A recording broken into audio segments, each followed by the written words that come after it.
So let's talk about story-based leadership, the secret behind Steve Jobs' success. Let's first define what story-based leadership is. It's when a leader uses their story as a basis for the success. When you look at the 10 most admired companies in the world, according to Fortune magazine, every single one of these leaders on this list are story-based leaders. I'm going to focus on 3 today. For my European friends, did you know that Howard Schultz, the former CEO of Starbucks, his first trip to Milan, Italy in 1983, he gets to Italy, he's sitting at the espresso bars, and he's like amazed. He's inspired. He's looking at the interaction between the baristas and the customers, and he's like, wow, they have a real connection, they have a real community. He brings his Italian experience back to the States, and he wants to create and recreate this Italian experience. Otherwise, Starbucks is just a coffee shop. Look at someone like Walt Disney.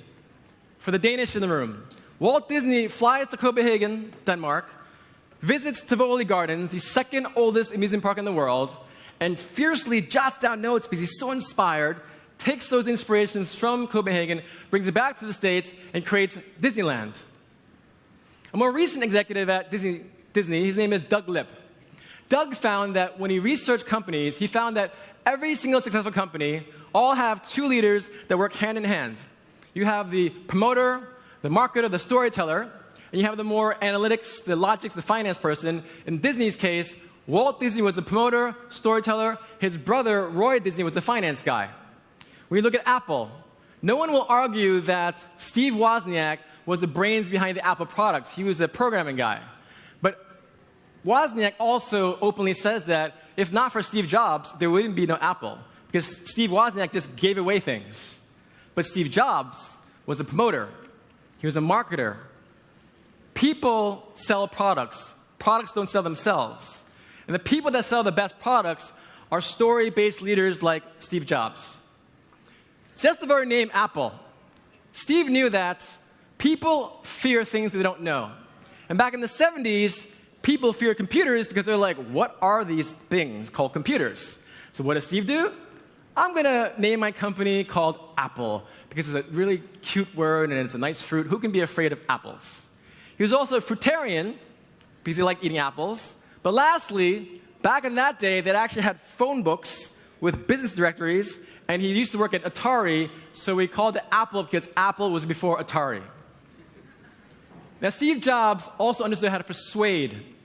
Aristotle talked about persuasion in ethos, logos, and pathos. So the ethos is this. Based on my credibility, if I say to you, I used to work for American Express on Wall Street where I built out global sales decks for our largest, biggest clients in the world. I've written 5, 6 books, and I've given over 1,000 presentations in the world. That's the credibility, but that's not as important as the logos part, which is the facts and figures. When I say to you that stories are 22 times more memorable than facts, that's not my opinion. That's based on science. But the most important thing about persuasion is pathos. There's an author named Carmine Gallo. He wrote a book called Talk Like TED. And he found that 65% of our effectiveness as communicators was based on the pathos, which was the storytelling, the emotion behind everything. And Steve Jobs was brilliant at this. When you talk about the smartphone, you talk about this experience that you're having when you open up a box to see a phone. And the most brilliant thing that Steve Jobs did was he combined storytelling with persuasion and images. According to 3M, they studied that images are 60,000 times absorbed faster than words. And if you look at the Epiphanis campaign called Think Different that he created about 20 years ago with Shad Day, an agency based in LA, if you watch this 1-minute video, it's a genius. The music cues, there's this beautiful string instruments and piano playing in the background, and Richard Dreyfuss' voice says, here's to the crazy ones, the misfits, the rebels, the troublemakers. And as his suave, smooth voice is heard and the background music is listened to, you have an image of Albert Einstein and Bob Dylan and Dr. Martin Luther King Jr. and Richard Branson. And by the end of this video, they say, they call them crazy, but we see genius. And those that are crazy enough to think they can change the world are the ones that do. And the music fades. And then you sit there watching this, and you're like, wow, I want to buy an Apple product now.